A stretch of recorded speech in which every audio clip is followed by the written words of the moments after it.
பிரியமானவர்களே, எப்படி இருக்கீங்க? நல்லா இருக்கீங்களா? இந்த காலை நேரத்தில் உங்களை பார்ப்பது, உங்களோடு பேசுவது எனக்கு அதிக சந்தோஷம்.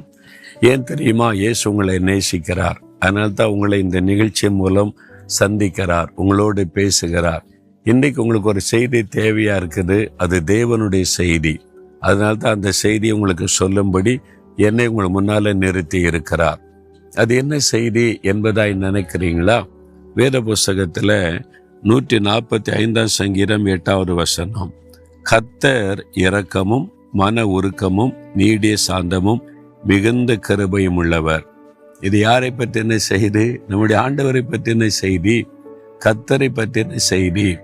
நாம் ஆண்டவரை அறியத்தான் அவருடைய ஆசீர்வாதத்தை சுதந்திரித்து கொள்ள முடியும். புரியுதா உங்களுக்கு? அவர் எப்படிப்பட்டவர் என்று கர்த்தரை அறியணும். கர்த்தரை அறிகிற அறிவே ஞானத்தின் ஆரம்பம். கர்த்தர் எப்படிப்பட்டவர் என்று நாம் அறிந்து அவரை பற்றி முழுமையை தெரிந்து கொள்ளும் போதுதான் நமக்கு ஞானம் உண்டாகும், ஆசீர்வாதம் உண்டாகும், நன்மைகளை காண முடியும். அவர் எப்படிப்பட்டவர்? ஒவ்வொருத்தருக்கும் ஒவ்வொரு கோணம். கடவுள் என்று சொன்னால் இப்படி இருப்பாரு, அப்படி இருப்பாரு, அவர் இப்படி செய்கிறவர், அப்படிலாம் ஒன்னொன்னு சொல்லுவாங்க.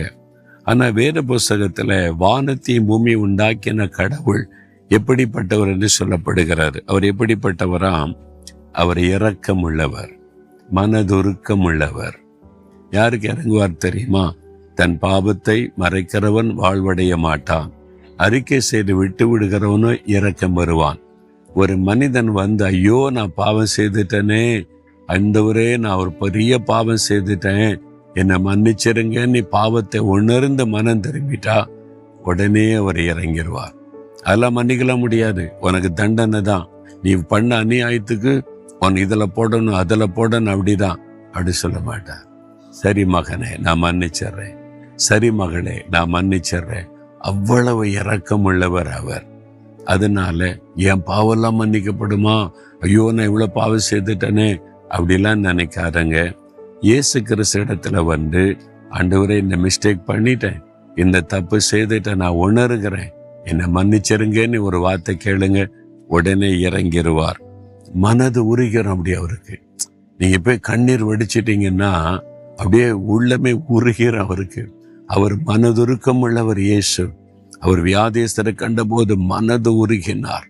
ஒருத்தர் ஆண்டவரே நீ கெஞ்சி ஜெபிக்க ஆரம்பிச்ச உடனே மனது உருகி அற்புதம் செய்தார். அதுதான்